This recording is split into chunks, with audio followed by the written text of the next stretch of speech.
Travel along, Catholic pilgrims, as we learn from St. Augustine, Doctor of the Church, while we read his book, Confessions. Welcome, Catholic pilgrims. We have a bit of a longer reading today, so I want to jump right in. We are reading from Book 8, Chapter 2, on page 159. So I went to Simplicianus, the spiritual father of Ambrose, who was now a bishop. Ambrose truly loved him like a father, for it was through him that he had received your grace. I told him how I had drifted from error to error, and when I mentioned that I had read some of the books of the Platonists, translated into Latin by Victorinus, who had once been professor of rhetoric at Rome and, as I had been told, had died a Christian, Simplicianus said that he was glad that I had not stumbled upon the writings of other philosophers, which were full of fallacies and misrepresentations drawn from worldly principles. In the Platonists, he said, God and his word are constantly implied. Then, to encourage me to follow Christ's example of humility, which is hidden from the wise and revealed to little children, he told me about Victorinus, whom he had known intimately when he was in Rome. I shall repeat the story here because it shows the great glory of your grace, and for your glory I must tell it. Victorinus was an old man of great learning, with a profound knowledge of all the liberal sciences. He had studied a great many books of philosophy and published criticisms of them. He had been master to many distinguished members of the Senate, and to mark his outstanding ability as a teacher, he had even been awarded a statue in the Roman Forum, a great honor in the eyes of the world. He had always been a worshiper of idols and had taken part in the sacrilegious rites which were then in vogue amongst most of the nobility of Rome. Rome, in fact, had become the suppliant of the gods whom she had once defeated, for her leaders now talked only of prodigies, monstrous deities of every sort, and Anubis, who barked like a dog, all the gods who had once battled against Neptune, Venus, and Minerva. For many years, Victorinus, now an old man, had never ceased to defend these practices with all the fire of his oratory, and yet he was not ashamed to be the child of Christ and to become an infant at your font, submitting his neck to the yoke of humility and bowing his head before the ignominy of the cross. O Lord, Lord, who bade heaven stoop and came down to earth, at whose touch the mountains were wreathed in smoke, how did you find the way to his heart? He read the Holy Scriptures, so Simplicianus told me, and made the most painstaking and careful study of all Christian literature. Privately, as between friends, though never in public, he used to say to Simplicianus, I want you to know that I am now a Christian. Simplicianus used to reply, I shall not believe it or count you as a Christian until I see you in the Church of Christ.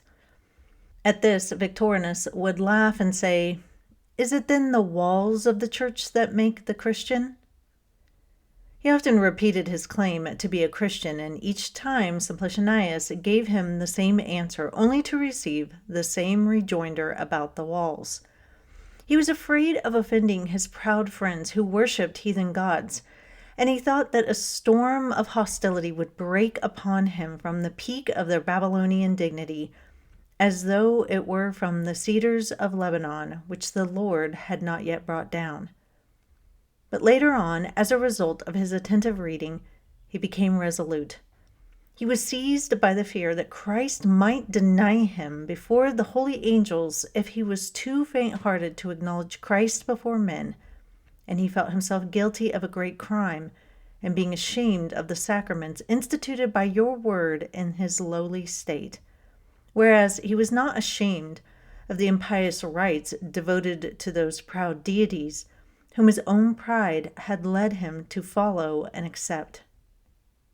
So he repudiated vanity and turned in shame to the truth. Simplicianus told me that quite unexpectedly and without warning, he said, Let us go to the church. I want to be made a Christian. So Simplicianus, unable to contain his joy, went with him to the church. He was instructed in the first mysteries of the faith, and soon afterwards, to the wonder of Rome and the joy of the church, he gave in his name to be reborn through baptism. Ungodly men were ill content to see it. Vainly they gnashed their teeth in envy. But happy was the man whose trust was there bestowed, who shunned the rites of strange gods, the lure of lies. Eventually, the time came for making his profession of faith. At Rome, those who are about to enter into your grace usually make their profession in a set form of words, which they learn by heart and recite from a raised platform in view of the faithful. But Simplicianus said that the priests offered to allow Victorinus to make his profession in private, as they often did for people who seemed likely to find the ceremony embarrassing. But Victorinus preferred to declare his salvation in full sight of the assembled faithful. For there was no salvation in the rhetoric which he taught, and yet he had professed it in public. If he was not afraid of uttering his own words before a crowd of madmen, why should he be frightened to name your word before your meek flock? So when he mounted the platform to make his profession, all who knew him joyfully whispered his name to their neighbors. There can have been none who did not know him, and the hushed voices of the whole exultant congregation joined in the murmur, "Victorinus, Victorinus." They were quick to let their joy be heard when they saw him, but just as quickly came a hush as they waited to hear him speak. He made his declaration of the true faith with splendid confidence, and all would gladly have seized him in their arms and clutched him to their hearts. But it was with the arms of love and joy that they seized him and made him their own. So we meet Victorinus today. And why does St. Augustine decide to include him in his confessions? Well, it's because Augustine had read some translations done by Victorinus, and he talked to Simplicianus about him. And then we get the tale of Victorinus's journey into the fullness of the church. If you are a fan of a band, chances are you will tell people that you are a fan, and you will say it loud and proud.